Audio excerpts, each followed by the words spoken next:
एखादी चिठ्ठी लिहिलेली असावी की त्याच्यामध्ये शाळेतल्या शिक्षकांना दोष दिलेला असावा, त्याच्या मनातल्या काही गोष्टी लिहिल्या गेलेल्या असाव्यात। हे सगळं कुणाही पालकाला किंवा ज्यांच्या घरात लहान मुलं आहेत त्या सगळ्यांसाठी ऍक्सेप्ट करणं सुद्धा कठीण आहे।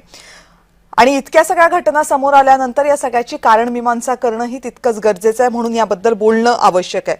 अरुण सर, मला तर पहिल्यांदा सांगा की या ज्या सगळ्या घटनांबद्दल आम्ही आता बोललो, ज्या देशभरातनं समोर आलेल्या आहेत गेल्या अगदी काही दिवसांमधल्या, यांच्याकडे आता कसं बघावं? वेगवेगळ्या घटना म्हणून बघावं की एक मोठं आव्हान म्हणून पाहावं?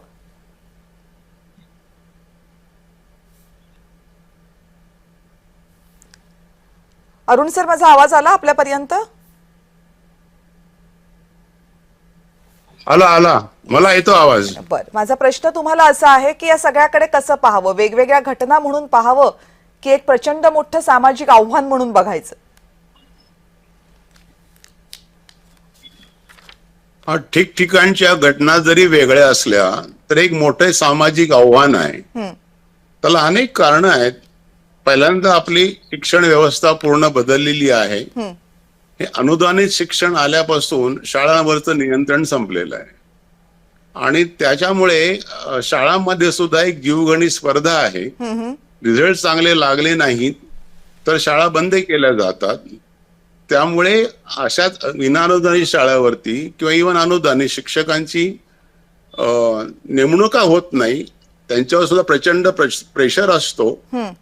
इतर कामं करायला कर्मचारी नसतात, त्यांच्या नेमणुका नसतात, त्यामुळे शिक्षकांना मुलांकडनं सगळी कामं सुद्धा करून घ्यावी लागतात। शैक्षणिक स्पर्धेमध्ये शाळांचा रिझल्ट चांगला लागावा असं एक प्रकारचा मॅनेजमेंटचा एक वचक असतो की दबाव असतो। त्यामुळे मग विद्यार्थ्यांकडनं पाठांतर करून घेणं, एवढं एक्सपेक्टेड गुण आले पाहिजेत असा दबाव असणं आणि प्रत्येक विद्यार्थी त्या दबावाला सामोरं जाऊ शकत नाही कारण त्याची तेवढी कुवत नसते। हा एक मुख्य शैक्षणिक बाबतीमधला प्रश्न आहे।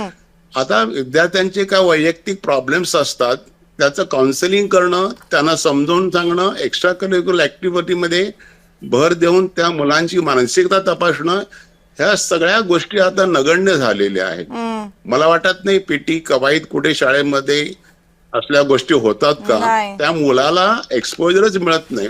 पाठांतर एवढेच मार्क पाहिजेत आणि तो एक केलंच पाहिजे, गृहपाठ दिला पाहिजे, करून आणलाच पाहिजे। तो करताना त्या मुलावरती सर्व दबाव निर्माण होतो, त्याची परिस्थिती गृहपाठ करण्याची प्रत्येकाची नसते।